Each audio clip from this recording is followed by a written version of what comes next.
everyone, my name's Calvin and welcome back to another watercolor tutorial for Procreate. So in this video we're going to do a really simple illustration. It's just this palm tree sunset, and it's a really easy one to do. It's also a good confidence building exercise. So I'm going to start out here with a blank watercolor paper texture, and I'm going to use the St. Petersburg texture and the regular watercolor brush kit, and I'll put links to everything I use in the description down below. I'm going to start out on a blank layer underneath the paper texture, and I'm going to grab the abstract round brush, and I'm going to look for a kind of a pinkish sunset color. I think that looks pretty good, and I'm going to use this brush at the largest size and just make a kind of abstract wash.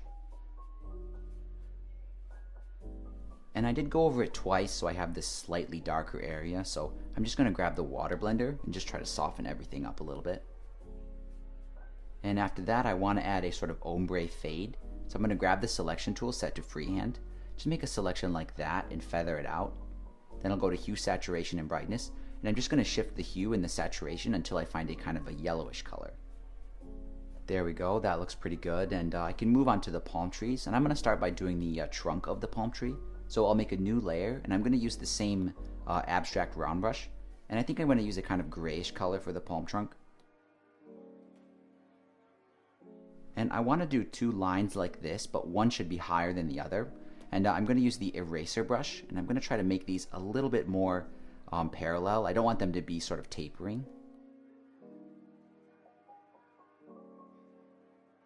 There we go. So before these did have a slight taper, but I just erased one side because I wanted the size to be a little bit more consistent. And after that, I'm going to choose a slightly darker version of that gray color, and I'll make a new layer, and I'm going to do some details on the trunks. So I'm going to use the fine liner pen for that, and I'm just going to go along the trunks and just add all these little parallel lines. There we go, and because those are on a different layer, I can set that to multiply and then just sort of lower the opacity until they're just barely visible. There we go, that looks pretty good. And I'll merge those together, the lines and the trunk. And I'm going to move on to the palm leaves, so I'll make a new layer for those. And for those I'm going to use the abstract round, and I'll look for a kind of light desaturated green color. And I'll just rough them out like this.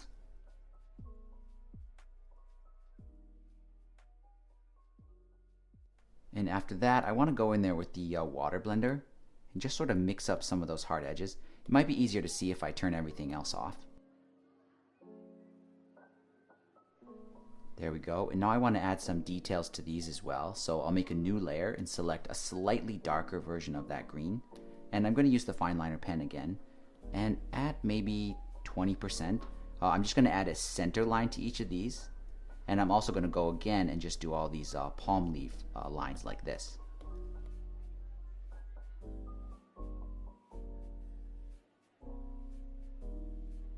There we go, those look pretty good, so I'll go ahead and turn everything else back on. And I think I want to lighten those up a little bit, so here's the layer with the lines. I'll just set it to multiply, and then just sort of set the opacity just so it's a little bit darker, but not too much. There we go, that looks pretty good.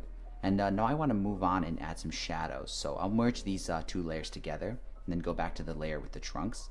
And I'm going to grab the selection tool, set it to freehand, and just make a selection underneath the palm leaves there. But I'm on the trunk layer, so when I darken it, it'll add a kind of a shadow to the trunk there. And then I also want to add a shadow down here, but this one's going to be much softer, so I'll make a selection like this and then feather it out quite a bit. Back to hue, saturation, and brightness, and I'll just darken it and also shift the hue just a tiny bit. I also want to add some color variation to the leaves. I'm going to go and select that layer and grab the selection tool again and just make a selection that covers the very tops. And I'll feather that one out, hue, saturation, and brightness, and I'm just going to shift the hue a little bit, just a little bit towards yellow, just to sort of introduce an interesting tone there.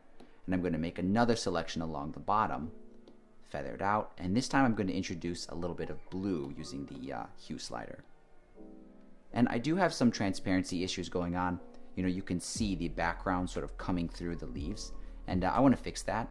So what I'm going to do first though is I'll just merge the leaves and the trunks onto one layer, because both of these actually have a transparency issue. And what I'm going to do is copy that. I'll turn off the copy and then go back to the original one here, and I'll go to hue, saturation, and brightness and just brighten it out so it just becomes pure white. And in the layers panel you can see I've got the colored one, and the original one is pure white. And if I make a few copies of it, you can see it starts to cover up a little bit more of that background. And I think 3 copies is enough, so I'll merge those together.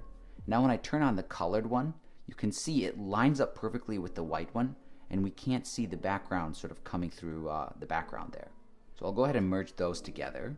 And this is almost done. I think I just want to add a little bit of texture to the wash. So I'll select the wash layer and make a new layer above it. And I'll choose a kind of dark reddish color, maybe a brown. And for the brush, I'm going to use the mist brush. But if I just use it as it is, it's going to go all over the white area, but I want that to stay sort of pure white.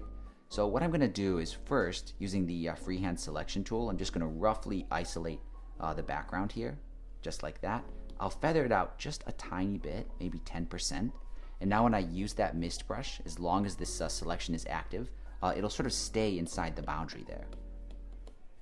And because it's on a separate layer, I can go over to the layer transparency mode and change it to multiply, and then lower the opacity and just find a point where it looks good. There we go, and then I'll just merge that with the background. And I think the background could use a little bit of saturating, so I'll go to hue, saturation, and brightness, and just sort of saturate that a little bit and also brighten it a little bit.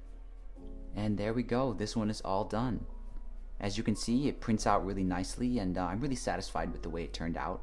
I think simple paintings like this are just a great sort of confidence building exercise, and I do have to do them once in a while, just go back to basics and do something simple, because sometimes I'll just be going again and again trying to do a really tough project, and you know, it gets too tedious, so I like simple stuff once in a while. And that pretty much wraps it up. As always, thank you so much for your support. Thanks for watching, and I'll see you in the next video.